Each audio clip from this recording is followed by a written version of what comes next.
Hi friends, நம்ம இன்றைக்கி இந்த வீடியோவில் ரொம்ப ஈஸியான கிட்ஸ் ஸ்நாக்ஸ் ரெசிபி தான் பார்க்க போகிறோம். இது வந்து ஒரு ரவை பணியாரம் தான். ரொம்ப ஈஸியாக இருக்கும். பேக்கிங் சோடா அந்த மாதிரி எதுவுமே தேவையில்லை. ஜஸ்ட் 3 இன்க்ரீடியன்ட்ஸ் வச்சு நம்ம வந்து அவ்வளோ ஃபாஸ்ட்டாக சூப்பராக செஞ்சிடலாம். ஒரு ஈவினிங் ஸ்நாக்ஸுக்கு பர்ஃபெக்டான ரெசிபி. இதை நீங்கள் கண்டிப்பாக ட்ரை பண்ணி பார்க்கலாம். Hi friends, welcome to Sri and mom life. நம்ம வீடியோக்குள்ளே போகலாம். இந்த ரவை பணியாரம் செய்கிறதுக்கு 100 கிராம் ரவை எடுத்துக்கிறோம். இப்போ நம்ம 100 கிராம் எடுக்கிறோன்றவா அதே சேம் குவான்டிட்டிலே தான் மைதாவும் 100 கிராம் வந்து எடுத்துக்கிறோம். நீங்கள் சேம் குவான்டிட்டிலே தான் இந்த மூணுமே எடுக்கணும். சுகர், ரவை, மைதா மூணுமே அதே குவான்டிட்டிலே தான் எடுக்கணும். இதில் ரவையும் மைதாவும் ஆட் பண்ண பிறகு தண்ணியோட மெஷர்மெண்ட் 150 ml கிட்ட நம்ம இதில் மிக்ஸ் பண்ணுற மாதிரி இருக்கும். கரெக்டாக வந்து நீங்கள் ஆட் பண்ணி தேவையான அளவு மட்டும் பார்த்து மிக்ஸ் பண்ணுங்கள். ரொம்ப லிக்யூடான கன்சிஸ்டன்சிக்கு நம்ம பணியார மாவு வந்துடக்கூடாது. அந்த மாதிரி லிக்யூடாக இருந்துச்சுன்னா ரொம்ப எண்ணெய் குடிச்சிடும். ஸோ நீங்கள் கரெக்டாக பர்ஃபெக்டாக ரொம்ப திக்கான கன்சிஸ்டன்சி இல்லாமல் கட்டி எதுவுமே இல்லாமல் மைதா மாவே ரவையும் நல்லா கிளறி விடுங்க. அப்போ தான் அது வந்து சூப்பராக நல்லா மிங்கிள் ஆகும். இந்த மாதிரி மைதாவை நல்லா கிளறும் போது தான் அதில் இருக்க க்ளூட்டனும் நம்மளுக்கு ஃபார்ம் ஆகும். நல்லா க்ளூட்டன்லாம் ஃபார்ம் ஆனதான் நம்மளோட பணியாரத்தில் வந்து நல்லா பொஃப்னு சூப்பராக எலும்பி வரும். ரெசிபியை நம்ம கோதுமை மாவில் பண்ணோம்னா அவ்வளோ பர்ஃபெக்டாக க்ளூட்டன் ஃபார்ம் ஆகாது நம்மளுக்கு. நீங்கள் இந்த பணியாரம் செய்கிறக்கு மைதா மாவே யூஸ் பண்ணிங்கன்னா நல்லா பர்ஃபெக்டாக உங்களுக்கு நல்லா பொஃப்னு சூப்பராக வரும். சாஃப்டாக இருக்கும் பணியாரம். இந்த மாதிரி திக்கான கன்சிஸ்டன்சியில் தான் இருக்குது நம்மளோட மாவு. வந்து ரொம்ப லிக்யூடாக இல்லை, நல்லா திக்காக இருக்குது. ரொம்ப லிக்யூடாக ஆக்கிடாதீங்க மாவு. வந்து இந்த மாதிரி திக்கான கன்சிஸ்டன்சியில் இருக்கும்போது தான் நெக்ஸ்ட் 1 hour வந்து நம்மளுக்கு மாவு ஊறி ரெடியான பிறகு 1 hourல ரவையெல்லாம் சூப்பராக டபுள் மடங்கு நல்லா ஊறிடும். மாவே இன்னும் நல்லா திக்கான கன்சிஸ்டன்சி ஆயிரும். இப்போ 1 hourக்கு அப்புறம் நம்ம மாவை பார்க்குறோம். மாவில் லிக்யூட் கன்சிஸ்டன்சியே இல்லை, சூப்பராக திக்காக நல்லா சூப்பரான திக்கான கன்சிஸ்டன்சிக்கு இப்போ மாறிடுச்சு.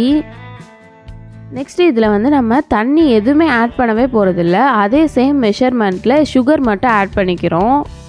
இதை வந்து அதே 100 கிராம் மெஷர்மெண்ட்டில் தான் ஆட் பண்ணிக்கிறோம். ரொம்ப கரெக்டாக இருக்கும், பர்ஃபெக்டாக இருக்கும் சுகர். உங்களுக்கு சுகர் லெவல் இன்னும் கொஞ்சம் கூட வேணுன்னா கூட ஆட் பண்ணிக்கலாம்.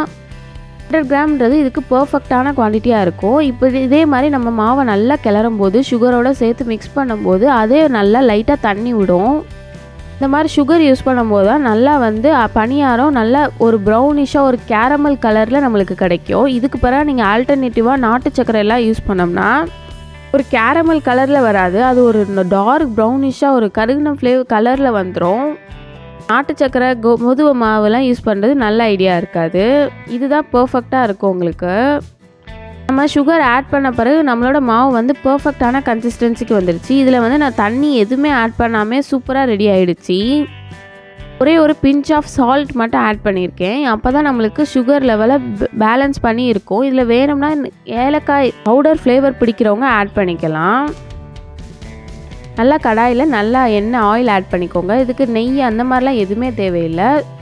இன்னும் நல்லா கொதிச்சோன்னே நீங்கள் வந்து ஒரு கரண்டியில் ஊற்றுங்க. அவ்வளோ சூப்பராக பூரி மாதிரி எலும்பி வரும், நல்லா இருக்கும். ஃபாஸ்ட்டாக டக்குன்னு ஊற்றிடணும். நம்ம பணியாரத்தை ரொம்ப நேரமாக ஊற்றிக்கிட்டே இருந்தோம்னா அது வந்து அவ்வளோ பர்ஃபெக்டாக வராது, ரொம்ப பெருசாகிடும். நல்லா ஃபாஸ்ட்டு சிம்முன்னு சொல்லி கன்வெர்ட் பண்ணி வச்சுக்கோங்க. அது மாதிரி நல்லா திருப்பியும் போடுங்க எல்லா சைடுமே. பேக்கிங் சோடா உப்பு எதுவுமே இதில் ஆட் பண்ணவே இல்லை. ஜஸ்ட்டு நம்ம மைதா மாவில் இருக்க க்ளூட்டன் ஆக்டிவேட் ஆனனால தான் நம்மளோட பணியாரம் அவ்வளோ சூப்பராக உப்பி சூப்பராக வருது பூரி மாதிரி. நம்மளோட பணியாரத்தில் அவ்வளோ எண்ணெயும் குடிக்காது, பார்த்தா அவ்வளோ சாஃப்டாக தெரியும். ஆனால் நம்மளுக்கு நல்லா உப்பி வந்திருக்கனால உள்ளே நல்லா பஞ்சு மாதிரி சூப்பராக வெந்திருக்கும். இது வந்து பெரிய பணியாரமாக ஊற்றுறனால நல்லா பெருசாக சூப்பராக இருக்குது. இதுக்கெல்லாம் ஒரு ஈஸியான ஸ்நாக்ஸ் ரெசிபி. வந்தோடனே ஒரு ஸ்வீட் ரெடி பண்ணி கொடுக்கணும்னா அவ்வளோ ஈஸியாக நம்ம இதை வந்து ரெடி பண்ணிடலாம். இது வந்து நல்லா ஹீட்டில் இருக்கும்போது தான் நம்மளோட பணியாரம் வந்து நல்லா எலும்பி வரும். சூப்பராக அப்படியே பணியாரம் வந்து அவ்வளோ சூப்பராக நல்லா பூரி மாதிரி எலும்பி வருது.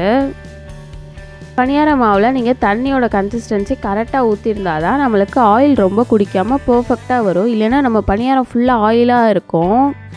நம்ம எதாவது சாமிக்கு பிரசாதம் செய்யணும், இந்த மாதிரி ஃபாஸ்ட்டாக டக்குன்னு செய்யணும்னா இந்த ரெசிபி வந்து ரொம்ப ஈஸியாக நம்ம ரெடி பண்ணிடலாம். 1 hour மட்டும் இது ஊறினா போதும். நம்மளுக்கு நம்ம 2-3 பணியாரம் ஊற்றினோம்னா அது உடனே வந்து ரெடி ஆகிறனால நம்மளுக்கு பக்கத்தில் இருக்கிறதோட ஒட்டிடும். ஸோ நீங்கள் அதை முடிஞ்ச அளவு பிரித்து விடுங்க, கட் பண்ணி விட்ருங்க. திருப்பும்போது அந்த மாதிரி டைம்லலாம் நம்மளுக்கு கொஞ்சம் கஷ்டமாக இருக்கும். சின்ன குழிக்கரண்டியாக யூஸ் பண்ணோம்னா பர்ஃபெக்டாக சின்ன சின்ன சைஸில் நம்மளுக்கு பணியாரம் வந்து கிடைக்கும். நம்ம ரொம்ப ஃபாஸ்ட்டாகவும் செஞ்சிடலாம். பேக்கிங் சோடா எதுவுமே இல்லாதனால நம்மளால் ஃபாஸ்ட்டாக குக் பண்ணிட முடியும். ஜஸ்ட்டு 3 இன்க்ரீடியன்ட்ஸ் மட்டும் யூஸ் பண்ணாலே போதும். இது 3மே நம்ம வீட்டில் எப்போயுமே ரெகுலராக இருக்கிறது தான். இந்த மாதிரி இருக்கிறதுனால நம்ம கடை நம்மளே வீட்டிலே ஃபாஸ்ட்டாக ரெடி பண்ணிடலாம். குட்டி குழிக்கரண்டி வச்சு யூஸ் பண்ணி எடுத்தோம்னா நம்மளால் சூப்பராக ரெடி பண்ணி போட முடியும். இந்த மாதிரி நம்ம செப்பரேட் பண்ணி மாவு ஊற்றினோம்னா அவ்வளோ பர்ஃபெக்டாக பூரி மாதிரி பணியாரம் ரெடி ஆயிரும். ஃபைனலாக அதே ஆயிலில் கொஞ்சோண்டு கேஷ்யூஸ் மட்டும் வறுத்துக்குவோம். அது நல்லா ரெட்டிஷாக மாறுற மாதிரி நம்ம கன்வெர்ட் பண்ணுற அளவு வறுத்துக்கலாம். நம்ம 100 கிராமுக்கு போட்டோம்னா நம்மளுக்கு வந்து ஒரு 15 to 18 பணியாரம் வரும். ஒரு மீடியம் சைஸில் நீங்கள் இந்த மாதிரி பணியாரம் ஊற்றுனீங்கன்னா பணியாரம் எல்லாமே சூப்பராக பர்ஃபெக்டாக கிறிஸ்பியாக ரெடி ஆகிடுச்சு.